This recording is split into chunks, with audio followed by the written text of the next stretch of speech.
Okay, good evening and welcome to everyone. Thank you for joining us again at our next Atom live streaming event. This evening we will be hearing from Hugh Schönemann from the Personal Dosimetry. One second. Sorry about that. From the Personal Dosimetry Services at Public Health England. Just a few messages about this evening. We will be moving on with our science snippets very shortly, so get those snippets ready. And a reminder that this evening we won't be stopping for the clap for carers. The person who started that has asked that everyone stop, and then it becomes perhaps an annual thing. So once Hugh starts talking, we will move straight through with the talk right up until the questions. Okay, so without further ado, does anyone have any science snippets? I'm just waiting to see if any come through on the comments. Perhaps while we're waiting, I've got one, a message from the organisation Plant Life to say, don't mow your lawns. So obviously it's been lovely and sunny, and we're starting to get out in our gardens. The temptation is to mow our lawns, though possibly not today after the rain that we've had. And they conducted a study to look at the impact of us mowing our lawns on the bees and insect life in our gardens. And so they found that based on a survey of volunteers, they found that about 80% of our lawns support the equivalent of about 400 bees a day, which sounds like quite a lot, but that lawns cut only once a month boost nectar production about 10-fold and attract up to 4,000 bees a day. So yeah, maybe we shouldn't be mowing our lawns as often. Just keep it in the shed and sit and enjoy the bees. So we haven't got any more coming through yet. I think, does Alphonse have one? I'll just bring him in. Alphonse. Yeah, I'm not quite sure. I just saw this in a German newspaper. So what you see there is some kind of Mars rover. So NASA wants to send one of these vehicles to Mars yet again. And the special one with this one is, I think it has 5 million names in it. Maybe the sponsors, I don't quite know. So Mars is still hot on the topic where people want to go. Cool. At least you can go there, or your name can go there. The name will be there in perpetuity. Yeah, the getting back is the difficult bit. Okay. Do we have any more? Just while I wait, just in case there's any more coming in, a quick note, our chairman was going to join us this evening to say a few words. Unfortunately, he was unable to do so with some technical issues, so we'll keep our fingers crossed for next month, and I'm sure he'll be able to send you all a message in the meantime, if not. Okay, so snippet from Bob Anderson that Xenon 1T announced a bump today. I believe that's quite an exciting physics story. Alphonse, if you want to take over on that one. Yes, so Xenon 1 ton is a dark matter experiment. So they have taken 1 ton or a little bit more of xenon, which is a noble gas. They made it really cold, so now it's a low noble liquid. And it's ultra pure, so there are almost no radioactive contamination. So they have an ultra pure material. And what happens is if a material hits one of the xenon atoms, it produces a little bit of charge and a little bit of light, and that can be detected. So not to have any cosmic ray and have a quiet detector, they put that detector quite deep underground, and the main purpose was to look for dark matter. Now, they have not really found dark matter as far as I understand it, but they have found axions. Now, don't ask me what an axion is. Some theoretician had an idea about a particle which might or might not exist, and they think they have a signal, barely significant. So it's not quite worthwhile a full-blown paper or Nobel Prize. They have a little bump in one of their distribution, which has some indication that maybe a particle like the axion is around. So I think that's the one, wait and see. Okay. And just one final one from me real quick, is that Japanese researchers have succeeded in fertilizing pear trees using pollen carried on the thin film of a soap bubble. Quite an interesting thing. They've been searching for alternative approaches to pollination because of the decline in the number of bees worldwide. So it's kind of linked to my first point. And they've managed to pollinate pear trees using soap bubbles, which is I don't think that I would have ever thought of that. I rather have bees. Oh, Alphonse, we have an update. Is that the axion was named after washing powder? Ah. I have a question asking if I can say any more about the use of steroids to curb the immune system going into overdrive after COVID-19 infection. So I've actually, this is a news story that's broken this week, I believe, where researchers in Oxford have identified a steroid that is commonly used for other complaints that can drastically reduce fatality rates in COVID-19 patients who are on the ICU. I unfortunately have been in the lab all week. I haven't really had a chance to read into it in too much detail, but from what I understand, it has significant benefits once you are at the point where you're in hospital in terms of lung function recovery. However, it doesn't seem to have any kind of impact if you don't get that sick. So if you get COVID-19 but you're not really that ill or you don't require hospitalization, it's not really going to have any benefits, but it should massively reduce the amount of time that people spend on ICUs and the fatalities that we have, which is obviously fantastic. I'm afraid that's all. I think that's of course where most of where the medicine is needed most urgently. So that's a good thing. Yeah, and obviously reducing the time on the ward means that it's going to reduce the burden on the NHS. So it's definitely good news. Okay, so without further ado then, unless we have any more, I think we can hand over to Alphonse to introduce our speaker for the evening. Yeah, so I should have probably checked how it's properly pronounced because his family name sounds very German. So let me introduce him as Hugh Schönemann, and he may be Hugh Schönemann. He can correct me afterwards.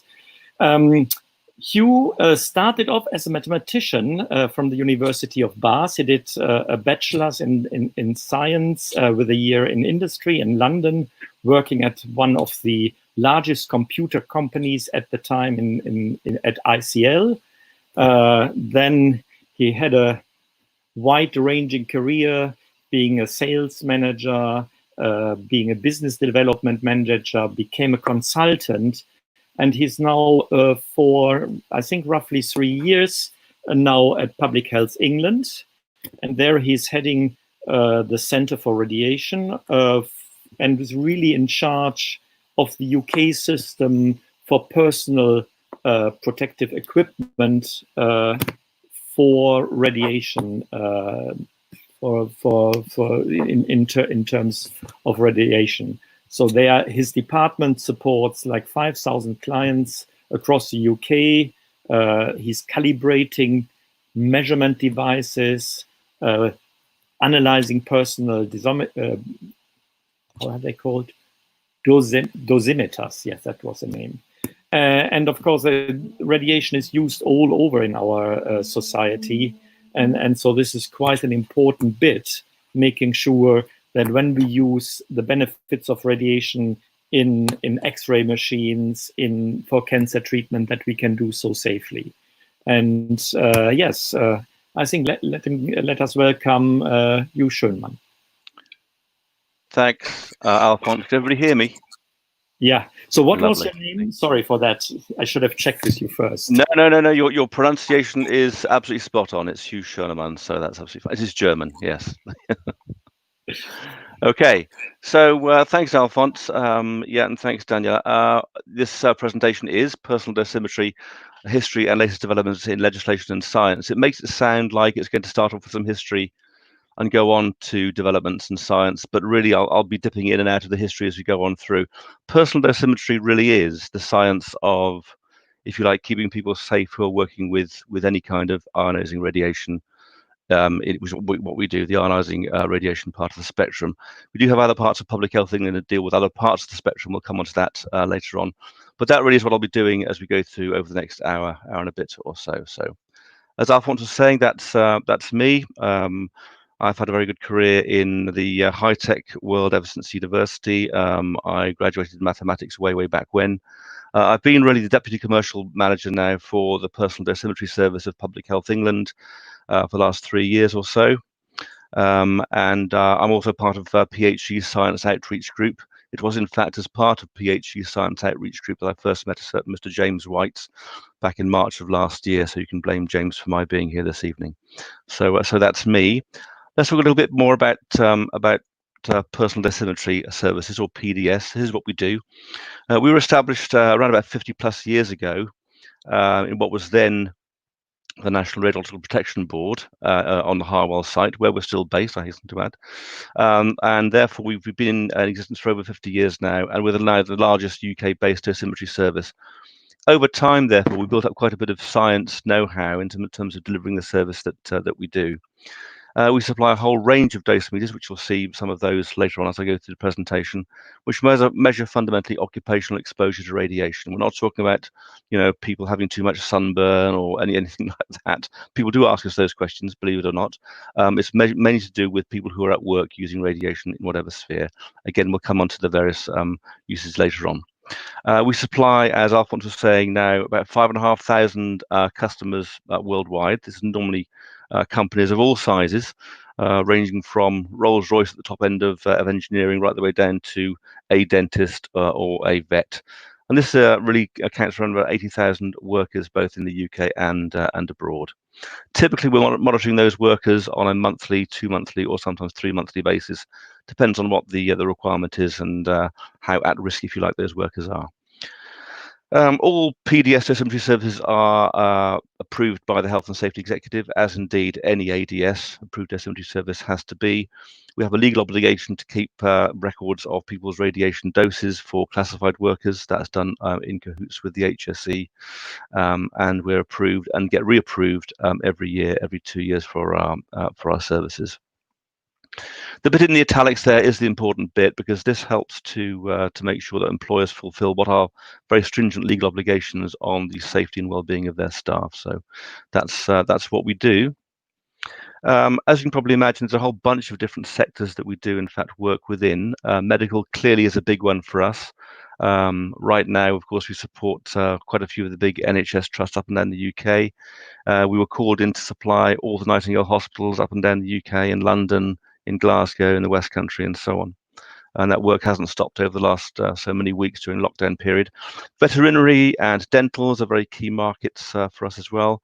The nuclear industry, both in terms of power production and research. Non-destructive testing, we'll come on to a bit of that later on.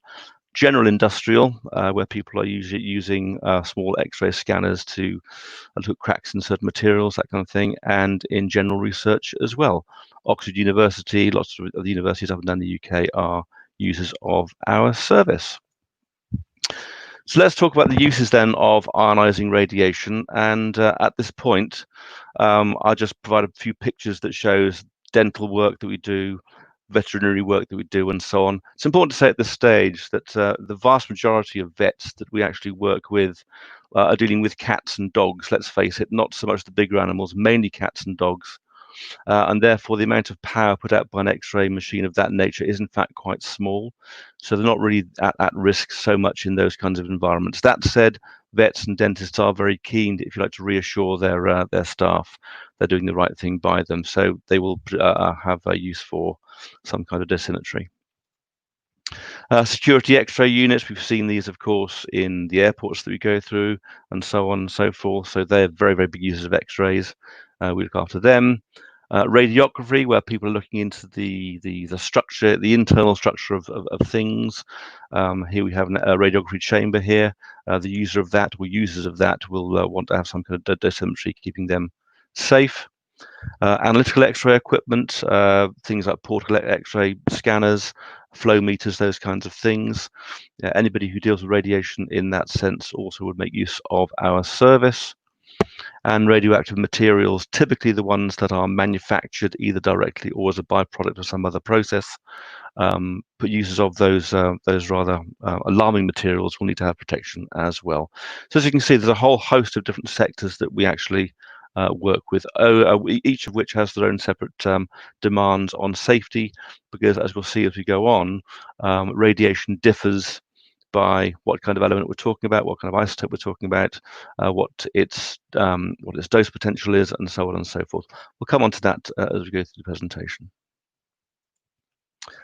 Let's look at some basic radiation concepts. And here, as Danielle and Alphonse will tell you, I've had to wheedle out a few slides. There are so many slides I could have put in here about this, with fantastic artwork to do with alpha particles and beta particles and gamma rays and so on. I think the important thing to say is, just looking at this slide here, the bit that we're talking about in terms of personal dosimetry services is the bit covered by the purple bar there on the top right. All the ionizing radiation is the threat, if you will, that we will work with to make sure that people are safe and kept safe against it. By all means, yes, there are other parts of Public Health England that will deal with other parts of the spectrum. For example, right now, there's a lot of work going on with power lines, both in the UK here, and also with some projects that we're running from here, but for the benefit of the United States. So power lines we work with quite a bit, and also new 5G antennas. That's now got very great currency in the population as a whole. So we work with that as well. So PHE across the piece works with, if you like, the entire electromagnetic spectrum, but the bit I'm talking about this evening really is to do with the purple bit on the right-hand side there, the ionizing radiation part of the spectrum. So let's talk about sources of ionizing radiations, and fundamentally we can break them down into two distinct types here. There are more, obviously, but radioactive substances, typically the natural radionuclides, things like uranium and so on, naturally occurring in rocks. There are small amounts of trace plutonium, but they're very, very rare. Okay, and this includes, of course, radon gas. Radon gas is something that we have to take care of a lot, because there is in fact a radon map that we work to within Public Health England. It varies where you are in the geography of the UK as to how much radon gas is being produced, so we work with that. The artificial radionuclides also have great potential for harm. The plutoniums obviously are key here. Strontium-90 and so on are all actually quite dangerous. For those people who don't know what a nuclide is, essentially it's a type of atom. Okay, oxygen, lead, tin. They're all nuclides, okay, but the ones we're really concerned about are the ones that have radioactive potential. Then the other type of ionizing radiations that we work with are those that are produced by some kind of radiation generator, typically an X-ray tube or some kind of accelerator. Again, there's tremendous potential for harm there if things go wrong. So we have to provide assurance for the users of those pieces of kit too. So why are we worried then about ionizing radiations? Well, the first and foremost thing to say is it has the ability to ionize atoms, and therefore to disrupt the chemical bonds in molecules. And if that molecule is a molecule, if you like, of DNA or something that makes up DNA, there's tremendous potential for harm there. There's particulate radiations, alpha particles, beta particles, and so on. Alpha particles are a worry, but they can in fact be blocked by a sheet of paper. 80 GSM paper will typically shield you against an alpha particle. A beta particle takes more like fabric or a bit of plastic, bit of leather, that will guard you against beta particles. Neutrons, on the other hand, need some pretty heavyweight shielding to stop them. And then we have the electromagnetic radiations. Typically, this is the bulk of the work that we do within PDS, where people are working with X-rays and gamma rays too. X-rays really based on those key industries that we saw previously. So those are really the ionizing radiations that, if you like, that we worry about and where they're coming from. All right, so this is a lovely picture, isn't it, of the primary beam of an X-ray, okay? And this is where we are in the dentist chair, our dog's at the vet, okay? We're in hospital having our ankle X-rayed, whatever, and we have this nice idea, okay, that the X-ray is coming down, shining through, and we get a nice picture of a part of the body. And that's fine, and that's actually quite true. But, however, there's a large amount of scatter coming from an X-ray that we really can't do anything about, apart from shield the users of the X-ray equipment against that. Hence the thing involving lead screens, lead aprons, separate rooms, and so on, from where the X-ray is then given. So it's the X-ray scatter that's the problem, rather than the X-ray, shall we say, itself. So that's the bit again that we kind of worry about here. So let's talk a bit about radioactive materials, because these are important. They all have a different implication on the kind of dosimetry that we can offer, and so on. So what are the characteristics of a radioactive substance? And here I apologize right now to Alphonse and others who are probably more technical than I am, but this is fundamentally the key elements I want to put across this evening. It depends largely upon which radionuclide we're talking about. For example, carbon-14, polonium-210, okay? In terms of the radionuclide, then what defines that nuclide in terms of its key characteristics? Well, it's half-life. This is something that we've all heard about before. We've heard the term half-life. What is it? We'll come on to that in a minute. The types of radiations emitted are important. For example, some isotopes of some radionuclides are far greater alpha producers than beta. Some are tremendous gamma producers and nothing else. Okay, and so therefore we worry about what type of radiation is emitted, and also the amount of energy that's radiated by that isotope as well. And then we come on to, well, given all those things, the half-life, the type of radiation, the energy, and so on, how much radioactivity, what we call the activity, and we'll see how we measure that in a minute. So how much radioactivity or activity, if you like, is involved? This we measure in terms of what's called a Becquerel.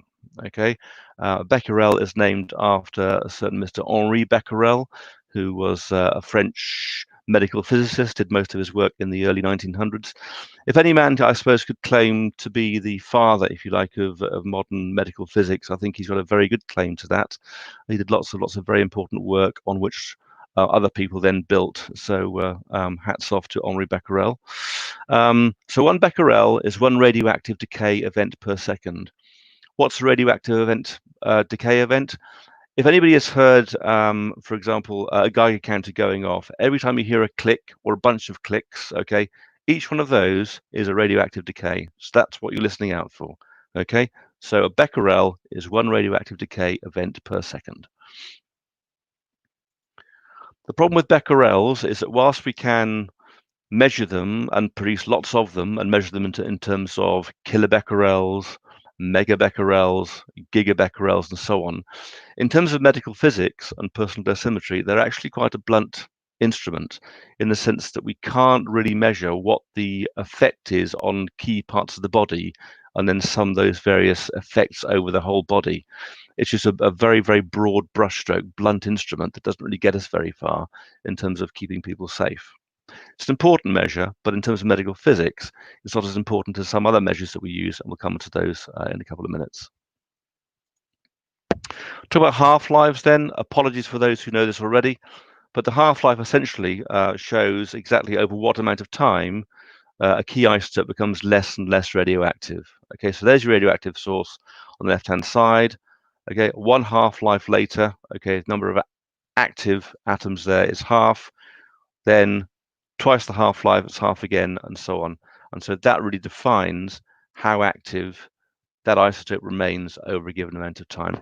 That's key in terms of the kind of personal dosimetry measures and the kind of personal dosimetry dose meters we'll be putting forward to the client, given their usage profile, what isotopes they're working with, and so on and so forth. So half-life is a very important consideration and a very important metric.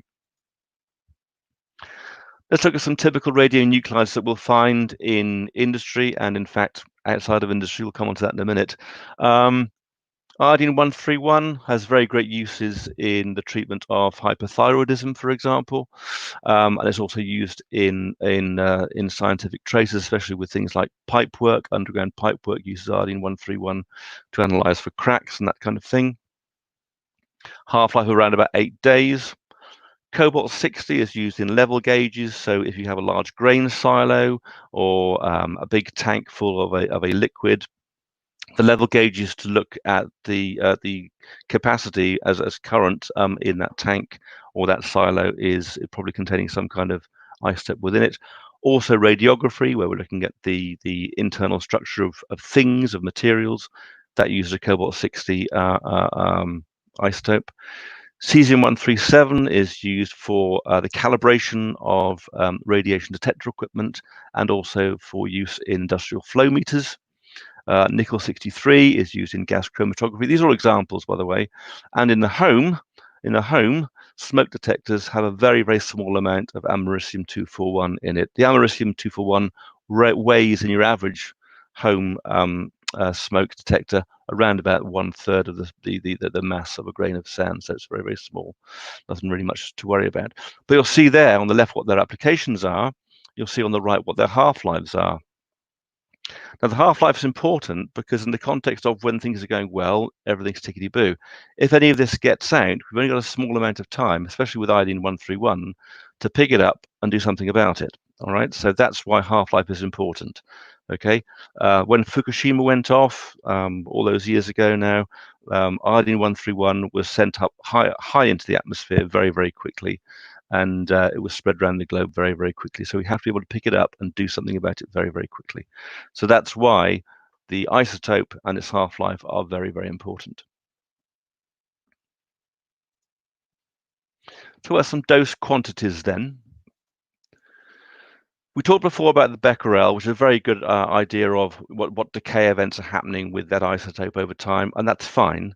But in terms of personal dosimetry, it doesn't really get us very far, because it doesn't tell us exactly what the dose is that that person is getting. More importantly, what the dose is that that person is getting in key parts of their body. So rather than looking at the BeckerELL, we then work with two other metrics, one of which is called the Xray. The Xray is named after an English medical physicist. He was called Louis Xray, and he worked in Mount Vernon Hospital in northwest London. Again, most of his work was done in the early to mid 1900s, and after him was named this thing called the Xray, which is essentially the amount of energy deposited in a material, e.g. tissue. Again, compared to modern medical physics, the Xray is in fact a bit of a blunt instrument because it doesn't really pay very much heed to where the exposure has been done. Was it whole body? Was it the hand? Was it a finger? What was it? And what's the absorption of that part of the body? Rather, we then move on to something called the equivalent dose, which is measured in what's called a sievert. And the sievert is named after a Swedish medical physicist. He was called Rolf Sievert, I think his name was, and he worked at the Karolinska Institute in Sweden. And he produced a far more meaningful, if you like, way of measuring the dose called the equivalent dose, which is the absorbed dose modified to account for where it's taking place and the type of radiation. Then we move on to the effective dose, and now we're starting to move into the area where things start to get useful for us, okay, in terms of personal dosimetry, because this is the equivalent dose modified to reflect the radiosensitivity of certain exposed tissue, which is then summed over all the exposed tissues, and this gives us the whole body dose. Okay, we'll come on to see what our dose meters do later on, because typically they're working with a whole body dose. All right. So there's the effective dose, and the term we use to describe it is the sievert. In practice, though, we only deal with either microsieverts or, indeed, in our case, more often millisieverts. Okay, so 1 millisievert, 1,000th of a sievert, 1 microsievert, 1 millionth of a sievert. Okay, those are typically what we're dealing with, and depending on what the application is, what the isotopes are that are being used, what the half-lives are, and so on, will produce, if you like, a sievert map for what's required at that given organization or that given user. The other thing we look at is what's called the committed effective dose, okay, and this is essentially what the individual is taking over the next 50 years as a result of an intake of radioactive material, all right? If there's been an overexposure, okay, we take that overexposure as being absorbed all in one go, but if there hasn't been an overexposure and people have a committed effective dose of so many millisieverts, we'll nevertheless assume all those millisieverts were exposed in the one hit right at the beginning. That's an overestimation, therefore, but it does nevertheless therefore keep people safe or safer by working with committed effective dose rather than just effective dose.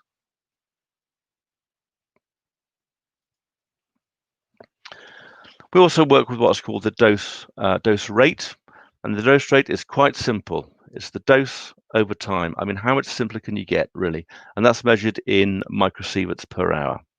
That said, even if the dose rate is high, an individual might not receive a significantly large dose. For example, if the exposure time is very, very short, if that X-ray machine went off for a very, very short time, that's not going to give you very, very much of a significant dose. Also, like I said before, with regards to, say, veterinary X-ray machines, they're very, very low power indeed, and therefore the chance of getting a massive dose from them is in fact quite small.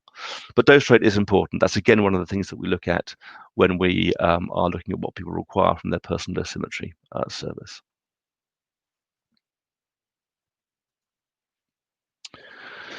Let's talk about exposure routes then, and fundamentally they come in two types, okay? And there's the good old external, which is typically gamma and X-rays. This is the only bit of animation you're going to see all evening, so don't worry about that. Okay, so that's your two real routes for external. Or there's of course the internal as well. Now I could have lifted this slide straight from some kind of government COVID-19 brief, couldn't I? Really, because all the ways you can ingest COVID-19 are pretty much the ways you can ingest radiation as well. Ingestion, inhalation, which is particularly nasty or can be, skin absorption, open skin or wounds, surface contamination, airborne contamination. That's a biggie. That's a biggie, as I was saying before, in the context of nuclear accidents. So remember Fukushima? There's a large amount of airborne contamination went worldwide after that, or there's gaseous contamination as well. So these are typically the internal exposure routes for radiation exposure. Look at some of the health effects of radiation exposure as well. Then let's look at the human body. Okay, there is your whole body, which is broken down further into tissues, cells, and molecules. Whole body is actually quite interesting because one of our most popular dosimeters is called a whole body dosimeter, or TLD, or thermoluminescent dosimeter. We'll come on to that in a minute. Okay, but as we go down and look at both the tissues and the cells and the molecules, it's at the molecular level that the vast majority of the damage is actually done with an overexposure. I shan't read this cell out verbatim, if you will, but what you can see here is with the increasing level of exposure, is there goes far more likelihood of something really bad happening and something going dramatically wrong. Now, at the top there, ionization events occur, cells may repair, damage is not always evident. We're being struck by cosmic rays all day, every day. Okay, the chance of that doing any significant damage to us is in fact quite small. Nevertheless, it's an exposure. All right. On the other hand, at the very bottom level there, when somebody is massively overexposed by, somebody being overexposed by going inside a pressure vessel to decommission a nuclear power station, whatever. If that's a big overexposure, then that can be really, really life-threatening. So you've got this whole spectrum, if you like, of potential for cell damage, depending upon what the exposure is. A large amount of cell damage is actually quite stochastic, if you will, which fundamentally is the amount of damage is pretty much proportional to the amount of overexposure you've had. There are other effects that take place, but a large amount of damage is quite stochastic.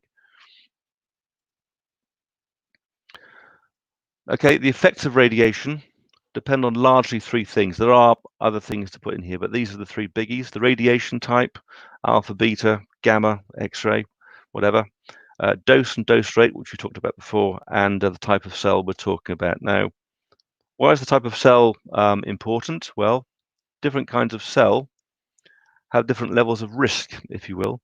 The most radiosensitive are the blood-forming, or in fact, blood-holding organs. So things like the bone marrow, that's quite susceptible, spleen, all the big blood-using organs like the liver, for example. The lining of the gut is also quite susceptible, as indeed are the basal layers of the skin. Least radiosensitive is muscle, the nervous tissue, and funnily enough, brain cells, which don't seem to be compared to others that sensitive at all. But they're nevertheless still a risk. But in terms of the spectrum of what is most radiosensitive, I would say the blood-forming organs are the large ones, certainly.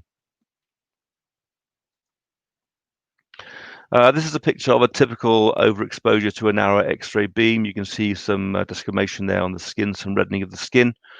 Okay, and this is fairly typical. It's rare, but it's typical when it happens. These tend to be quite dangerous, and you'd want to monitor this person for the next so many years. But there are ways and ways to make sure that will minimize the chance of this actually happening. But that's actually what it actually looks like as an overexposure to an X-ray beam. The good news, it sounds awfully sort of doom and gloom, this presentation, I'm sorry, but the good news is we have a large amount of current and historical data based around radiation-induced comas, clearly going right back to Hiroshima and Nagasaki. We have uranium mine workers worldwide who provide a large data set as well. Patients, of course, that's always something that we'd want to look at. Radium luminizing workers, and this goes back years and years, to be honest with you, in terms of that data set too. And the one that's providing daily updates, if you will, to this kind of data set is the National Registry for Radiation Workers, the NRRW. And again, we work with them on a very, very regular basis and share data sets with them. So this science, as well as being quite stable, nevertheless, there's a large and increasing amount of data and data sets out there which you can work to refine our science. Okay, this is the only animated slide, I think, in terms of, yeah. The risk of fatal cancer around about 4% per sievert, but one sievert's a bit of a large dose. In terms of millisieverts, okay, if you have a 1 millisievert dose, okay, there's the chance of dying of a radiation-induced cancer, mind, is 1 in 25,000. With a dose of 10 millisieverts, it's about 1 in 2,500, and for double the number of millisieverts, then it's 1 in 1,250. So you can see that as the exposure goes up, so the risk of cancer also goes up as well. It's quite straightforward, quite linear in that sense. Let's put some context around this, though, and look at what the actual dose spectrum is of certain kinds of behaviors. A typical chest X-ray, when you go to your local hospital or clinic, will deliver you around about 0.002 of a millisievert. It's quite low. It's quite low. A 2-hour flight to Spain, all those feet up in the air, about half that, about 0.01 millisieverts. A CT scan, however, of the abdomen and pelvis will deliver about 10 millisieverts. Okay. Things start to look bad, though, in terms of exposure at the sort of 100 millisievert level, where we're starting to look at chromosome changes. Radiation sickness occurs at around about 1,000 millisieverts. But again, keeping it real, the average UK dose that you and I are going to get is about 2.7 millisieverts per year. A large amount of that is actually coming from background radiation. Radiation workers on the whole can add another 0.7 millisieverts per year on top of that because of the risk in the workplace, okay? But the occupational dose limit, as you can see there, is set at 20 millisieverts per year. So the average UK person is well under that, all right? But like I say, just keep it real. Those are the kinds of things that we're talking about in terms of what is your likelihood of developing something by having this kind of behavior.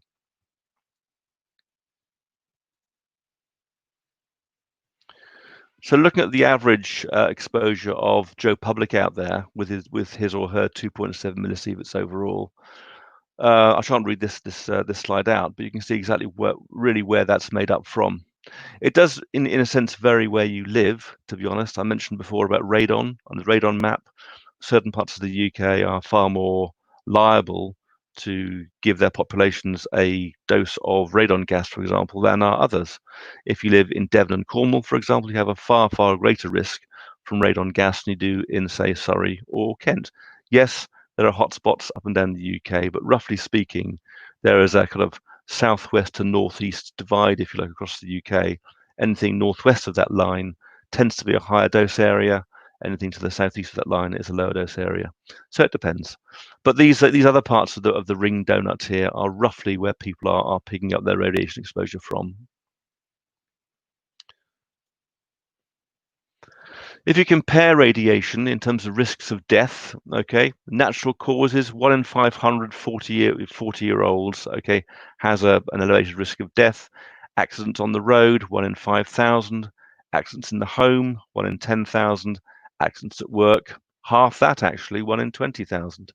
All right.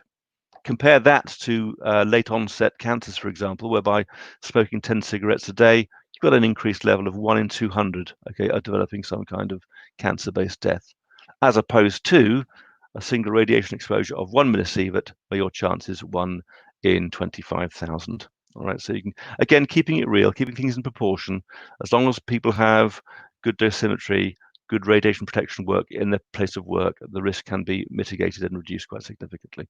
This slide comes from ICRP. These numbers come from ICRP. We'll come on to see what ICRP is in a minute when you talk a little bit about legislation. So dose meters then. Here are our PDS dose meters. They come in various shapes and sizes and colors, depending upon what they're there to do. By far and away, the most common kind of dosimeter that we send out to our clients here and abroad is the top left set there. That's a TLD, that's a thermoluminescent dosimeter. Fundamentally, this is a piece of plastic colored mauve here, which contains a plastic encapsulated piece of copper, which has 2 exposure rings in it, as you can see there. Okay, one of the exposure rings is actually to measure skin exposure, and the other one is engineered with a little blob on the right there on the purple badge to measure exposure just under the skin. All right, so that's a very, very good way of measuring whole body exposure, both at the skin level and slightly under the skin. We also have thermoluminescent dosimeters that work on a finger. So you can see in the blue box just below the top box on the left-hand side there, that's to be worn as what's called a finger stall. Typically a surgeon who is delivering a slightly radioactive injection into a patient would use one of those. A surgeon performing surgery with an X-ray machine on the go at the same time would probably wear finger rings, which you can see just to the right of that, 1 in green for the left, 1 in purple for the right, to make sure that they're kept safe as well. Lastly, on the very bottom there, you have what's called a headband, and again, that has a small bit of thermoluminescent dosimeter inside it, but worn around the head, and that really is there to protect people from overexposure to the eye. Okay, we also have an eye dosimeter that people kind of wear on their lapel, a bit like the thermoluminescent dosimeter on the left-hand side there on the top left. Okay, and we apply that that eye dosimeter worn on the lapel. We apply what's called a correction factor to that to make sure that the reading we get from it is okay. Top right there in the green container is what's called a neutron dosimeter, and that measures both fast and thermal neutrons. It contains inside it what's called a piece of PADC, which is polyallyl dichlorocarbonate. Again, that's a piece of plastic which is liable to get exposed with a little etching when a neutron hits it. We can actually then process that after the wear period and see exactly how much exposure there has been to neutrons, because the number of neutrons exposure is directly proportional to the number of etches on the piece of plastic. Okay, the yellow thing on the right also contains PADC, but that is a personal radon monitor, and that measures people typically who are working underground in mines, quarries, those kinds of places, basements of buildings. Some archaeologists use these as well to make sure they're not overexposed to radon seeping out of the ground. Okay, What you see at the very bottom here towards the right, that is what PADC plastic actually looks like. You can see both the etched and unetched, unetched on the left, etched on the right, with its pitting provided given over by the neutrons or radon gas. Okay, and that's the plastic that we actually deal with both in the neutron dosimeter and the radon dosimeter. The PADC plastic is what opticians might call CR39. It's the plastic most commonly found in our glasses that we wear, believe it or not. So that's the kind of stuff we deal with. The thermoluminescent dosimeter on the top left there, that contains a film coated in what's called lithium fluoride. And again, like the neutron dosimeters, the amount of pitting or the amount of scratching you see on that film there is directly proportional to the amount of exposure there has been to radiation. I'll come on to show you in a minute exactly how those things are read, because like I say, those thermoluminescent dosimeters on the top left-hand side there are by far and away our most common kind of dosimeter that we send out to clients. So with those TLDs then, what do we do with them? Well, I shan't go into detail on this slide. It means something to all you real sort of propeller-head physicists out there. But fundamentally, the stored energy is released by heating, okay, the TLD, and the amount of exposure is released in the form of light, which is then read on a separate machine called a reader, right? And here's our reader. We provide a heat source underneath the sensitive element of lithium fluoride contained within the thermoluminescent dosimeter. A detector picks up the amount of light, and that produces a measurable signal, and that gives us what's called a glow curve. And you can just about make out the two glow curves there on the screen sitting on top of that reader on the bottom right there. That's what a typical reader looks like, by the way. We have 7 of these readers within our lab, and they're going pretty much all day, every day, day and night, weekends too. So that's typically how a TLD reader works and what it does. The dosimeters themselves are reusable, which is good to know. So once a TLD has been brought back from a customer by us, it's put in the machine, it's read. We then can recalibrate it, we anneal it, and then we send it back out. Maybe not to the same client, to be honest with you. We might send it to a different client. They don't really need to know, okay, what's actually inside their holder, what's actually inside their badge. It's just a piece of lithium fluoride as far as we're concerned. Let's talk a little bit about regulatory overview, because part of the title slide did mention legislation, and this is quite important. This drives safety, if you will. One of the slides previously mentioned the ICRP. This is the International Commission on Radiological Protection, and really these people consider principles, costs, benefits, and on the basis of all those things, they then make recommendations on the system of protection that's to be adopted for anybody who's working with radiation or whose workers are working with radiation internationally.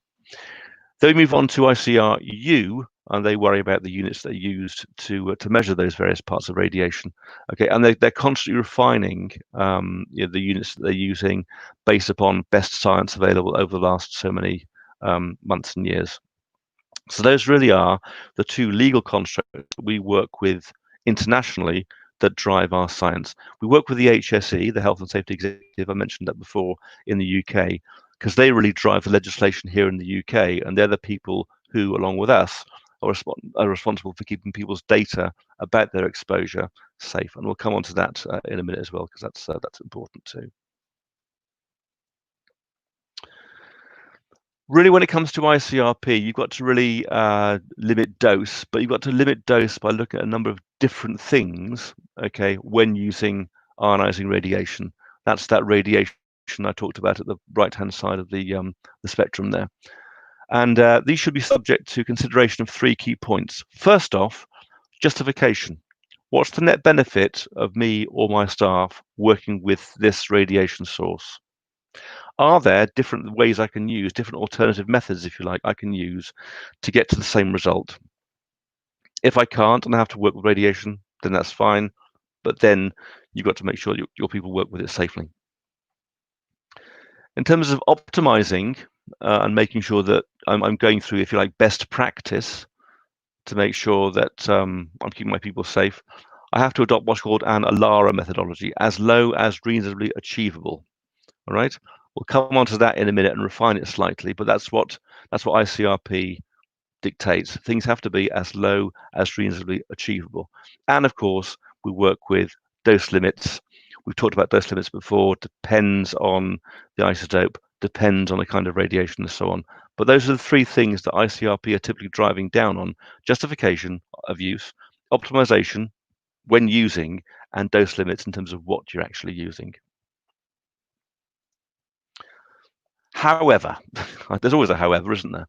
In terms of restriction of exposure, what we actually work with, okay, is, and this is IRR 17, we'll come on to that in a minute, we work with what's called ALARP rather than ALARA. We work with ALARP, and we swap with the word achievable with practicable, okay? If I had an unlimited pot of cash, I could probably make something as low as reasonably achievable. But as we all know, in these straitened times, there isn't a bottomless pit of money, and therefore we have to be practical about things.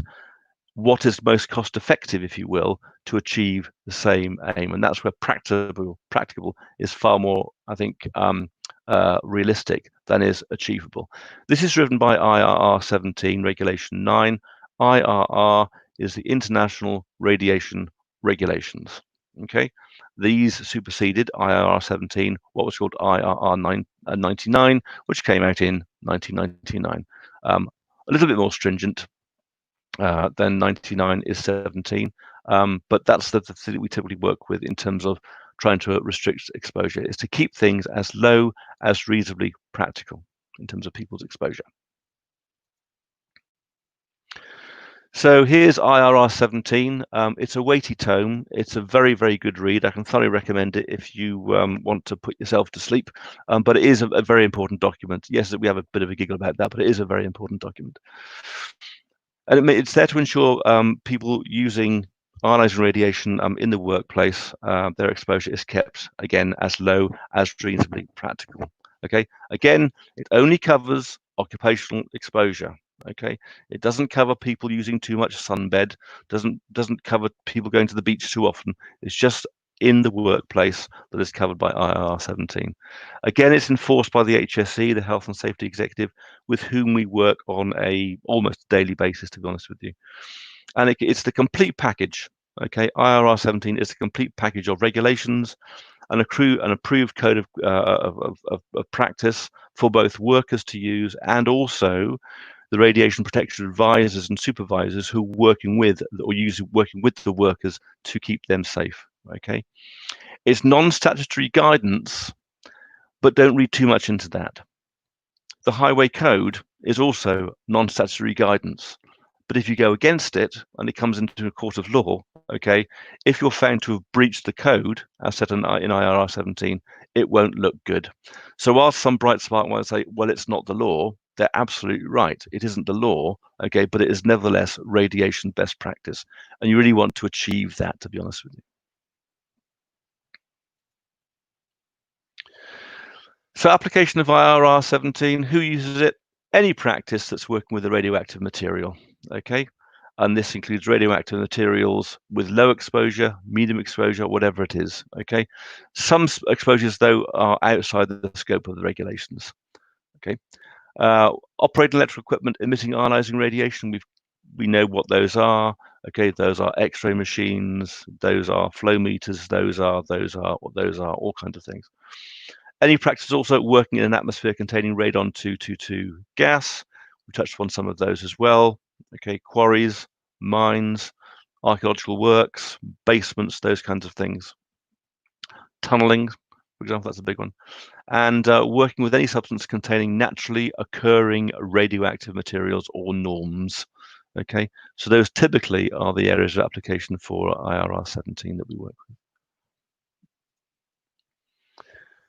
So key requirements of IRR 17 are, like everything else health and safety, there has to be a prior risk assessment. Okay, it sounds like a bit of a nightmare, needn't be, but it's there to keep people safe fundamentally. Typically, the risk assessment is done with your RPA, your radiation protection advisor, and one or a number of radiation protection supervisors as well, whose goal is to restrict exposure. Okay.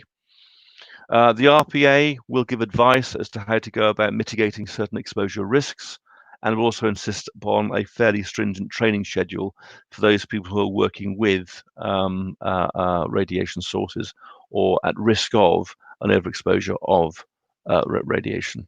And this can involve all kinds of things: how you enter rooms, walkways, how you handle materials, how you store materials, and so on and so forth. A little bit like general health and safety, but with more of a sort of radiation bent put on it. Safe working procedures, local rules, contingency plans, in extremis, if this happens, what do we do? Those kinds of arguments become very germane at that point. And also supervision. Supervision is important because, again, just like general health and safety law, if something goes wrong, the big catch-all is lack of supervision. So you have to make sure that the radiation protection supervisors, RPSs, are fully versed in supervision and will then go on to fully verse people underneath them as well. Monitoring is important on a daily basis, really. Certainly a regular basis, but I would strongly recommend a daily basis because some of these materials can be very, very hazardous indeed. And of course, there are controls, both incoming, outgoing, how they're used, and so on. So these are the key bullet points to do with IRR 17. There are more than these, obviously, but these are the main ones that most people have to really, really worry about. These are the big ones. Okay, so what classified persons for a bit, because this is important. Not everybody, okay, who works with radiation is working in a very, very dangerous or potentially dangerous environment. I mentioned before veterinary workers. Most vets and people in charge of vet practices, they're really providing dosimetry for their staff on a reassurance basis. Okay, typically the power output from a vet's X-ray machine is in fact quite low. Even if the thing goes off by accident 5 or 6 times, the chance of an overexposure from that is in fact quite low. A classified person, however, is somebody who, by dint of the fact of where they're working, the kind of work that they're doing, the kind of isotopes they're working with, and so on, are at far more of a risk of an overexposure. Typically, people who are working in nuclear power stations as commissioning, decommissioning engineers, those people looking at nuclear reactors in small environments, like, for example, nuclear submarine and so on, those people have far more of a likelihood of an overexposure. They will therefore be classified as a classified worker, and they will have a different level of dose. So I've got to keep them safe. There you'll see there are various things they have to achieve. They've got to be viewed by an appointed doctor, which doesn't necessarily have to be their GP. It's typically going to be somebody who works with the organization. They've got to wear various bits of kit. They've got to have dose record keeping. This is important because your dose record goes with you for life. Just once you're seen as being a classified worker, that dose record goes with you for your life. Also, your termination record has to go with you as well when you move from employer to employer.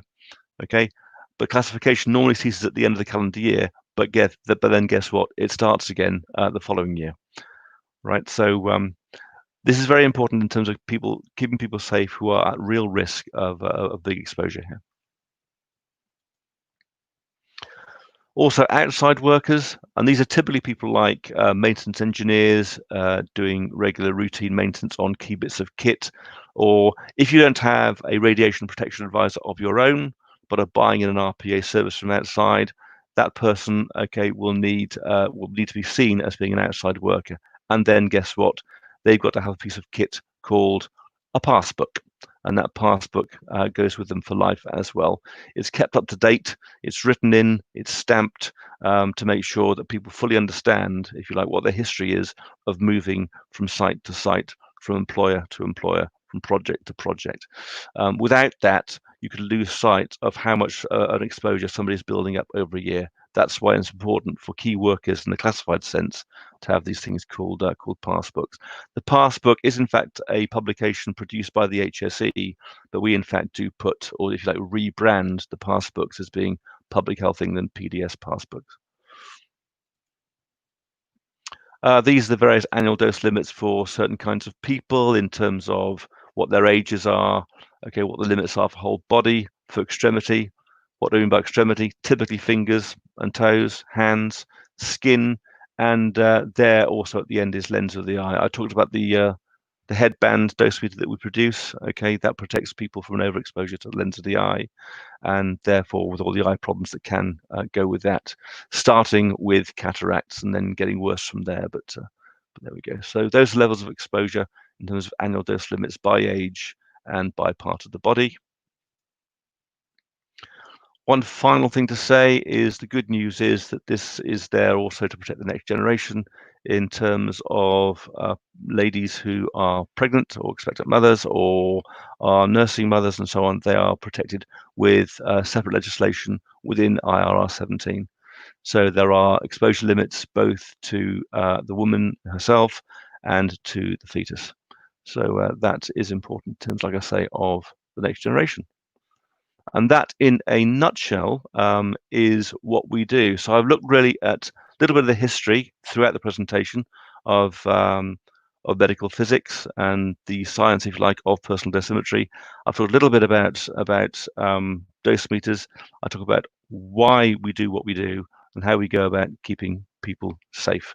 So I hope that's been useful to you all. I've come in, I think, at just about the 40-50 minute mark.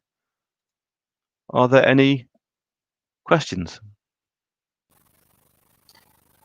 Okay, thank you very much for that talk, Hugh. It was very interesting. I hadn't quite grasped the wide range of ways in which you could monitor the radiation that someone's exposed to. There's lots of little gizmos that you wouldn't even really notice if you weren't looking for them, I think.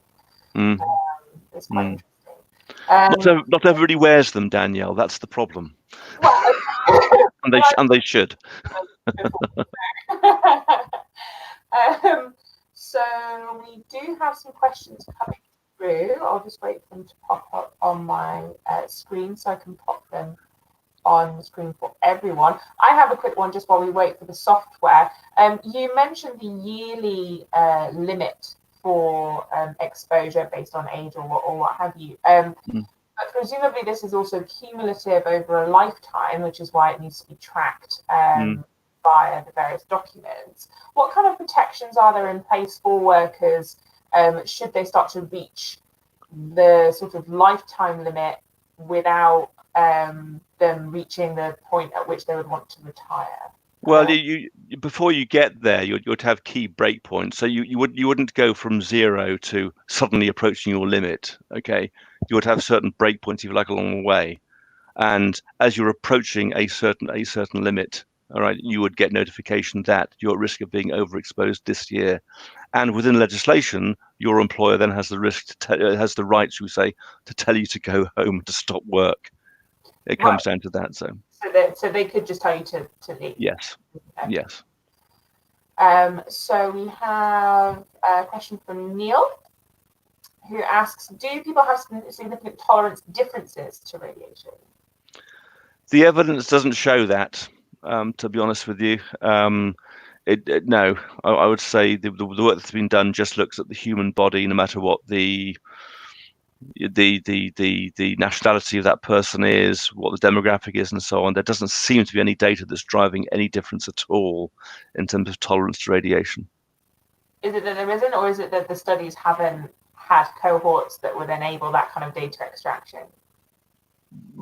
In practical terms, I don't think people are looking for that, to be honest with you. Maybe at some stage there will be a study that goes into that. I'm not sure. I mean, let's face it. In the context of COVID-19, something totally different, I grant that.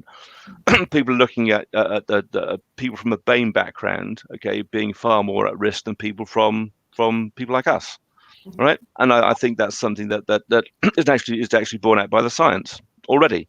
Yeah. Whether that work will go on to be done in the personal dosimetry context, I don't know. In time, maybe. Yeah. Okay, we have a few coming through. So Andy asks, which form of radiation proved most lethal in the wake of nuclear disasters? Oh, lordy. I think the ones where where people are actually going into a pressure vessel or going into a chamber where there is still a nuclear pile cooking away. I mean, Chernobyl was unsurvivable for certain people there, and Fukushima the same. In terms of Joe Public, there's a risk of exposure. It depends on what is being, what you're being exposed to. So, for example, the actinides, the plutoniums are very, very nasty, but the good news about them is their half-lives go into the hundreds of thousands of years, so they're always going to be available to pick up. Iodine-131, half-life of 8 days. It can do a lot of damage to you, okay, but you've only got 8 days to pick up most of it, okay, and then to work out how you're going to mitigate against it. Once you've found it, it's actually quite easy to mitigate against iodine-131 with iodine tablets, to be honest with you. It binds the nuclear isotope to itself, and it's then excreted. So it's actually quite easy once you've got it and found it to do something about it. But it's more about identifying yes, which form it is at the time. But the biggies are the big actinides like the plutoniums, uranium, strontium-90, nasty one. So. Okay. Alphonse had a point to the sort of threshold effect, and he points to some numbers on slide 37, I think. So I'll just bring him in, and then he can ask himself. Yeah, you said, and that number is I heard something similar, that like a millisievert, 4% of these cases, if you get that dose, is a fatality rate in terms of cancers.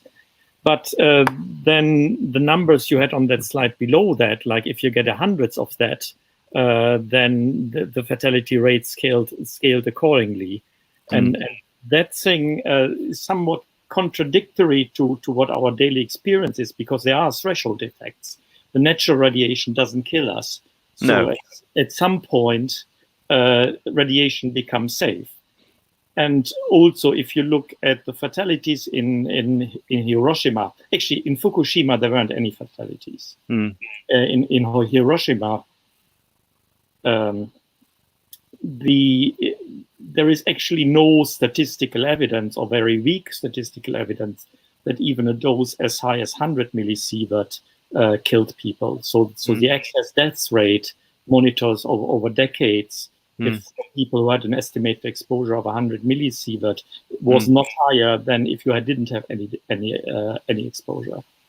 No, that's a very fair observation, Alphonse. But the one thing that I haven't talked about yet is latency effects. There is definitely a latency element to the debate. There's no two ways about that. The other thing, of course, is heritable effects, and the jury's out. I mean, some effects would appear to be entirely non-heritable, to be honest with you, and other people still say there's lots of work to do on this. Okay, will my overexposure damage the fetus? Well, people must think there's some risk of this, because, like I said in the last few slides, it actually appears within IRR 17 a separate rule that guards the fetus. Do you see? Yeah. So there's plenty of work to do here.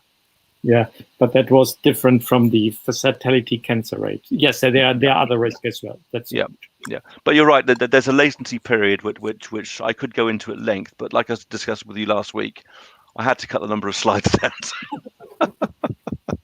Yeah. Okay, thank you, Alphonse. Okay, so we now have a question from Bob Anderson, who asks, how dangerous are neutrons to the human body? They are presumably more likely to pass right through. No, they can be very, very dangerous. They come in two flavors, fast and thermal, and they can do tremendous damage to molecular DNA. There's no two ways about that. So I don't think that is necessarily the case. They don't pass through, but on passing through, they can do tremendous damage. All right, that's the important point to bear in mind here. Okay. Okay, thank you. And then a question from Caroline Gregory, who asks, you deal with dose limits for workers, but how are total doses to patients receiving the CT scans, dental X-rays, etc. recorded? Am I right that you said a single CT scan is 10 millisieverts, half the annual dose limit? That is true. That is true. It's not perceived as a risk, because the risk of not doing it in terms of their treatment probably outweighs that. Mm-hmm. But is I it think recorded, like the amount of times that you? it will be. It will be. So we couldn't go on giving key CT scans in perpetuity to the same person. That is for sure. This thing will go onto their patient record. That is for sure. Just reliant on the trust recording it. Yes. Yeah. And they will. There's a legal obligation on them to do so. Yeah. Okay. Cool. All right. It doesn't look like we have any more questions. Oh. So I think we can probably. Yeah, I think we're okay. So I think we can probably wrap it up there. Was there anything else that you wanted to? All I'd say is this: once lockdowns come to an end, if you or anybody's organisation wants to come and visit us at Public Health England on the Harwell Research Park, we do lab visits for people whenever they want to come by. So that's on offer.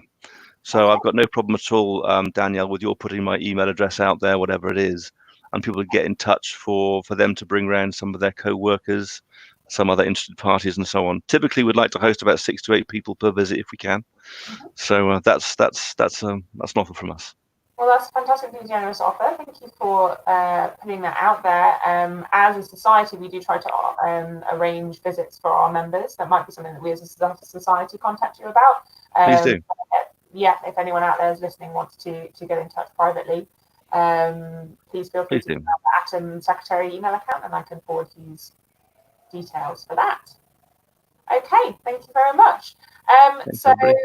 That about wraps it up for this evening. Next month, we have a talk from Audrey Girard, who is coming to us from the Kennedy Institute of Rheumatology at the University of Oxford, and she will be talking to us about the immune system, from basic knowledge to novel anti-tumor treatments. So looking forward to tuning in for that. Thank you, Hugh, and thank you to Alphonse for the assist. Thanks, everybody. See you all again soon. Cheers all. Bye-bye now. Bye.